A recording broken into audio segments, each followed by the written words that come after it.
Everybody, welcome back. In this video, we are going to learn how we can, log into existing or DigitalOcean Droplet, virtual machine using root password.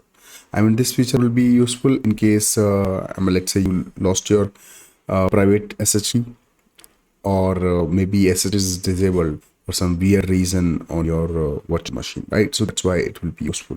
So for that, we will be using recovery console. But for that, if you click on it right now, it will say root name and the password you don't know, right? So for that, we need to click on this one, reset root password. So it's first it will generate a new password and send over email. All right, so let me click on it.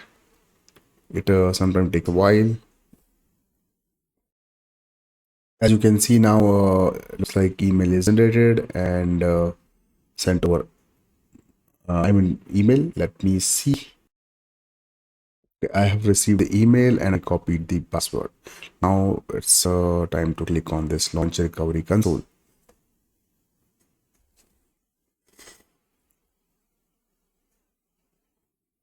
It's saying login. I will say root, enter.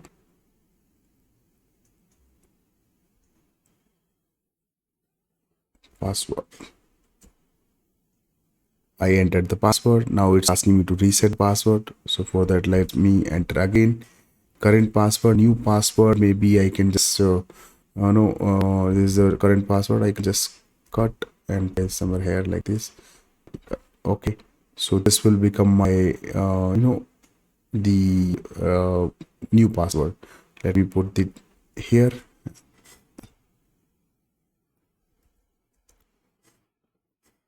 Yeah, so now I logged in using root password. All right, so now it's up to you how you want to enable the SSH. If it's it's disabled for some reason, or you want to add a new SSH key into this one, right? So now like we have the option enabled for us, right?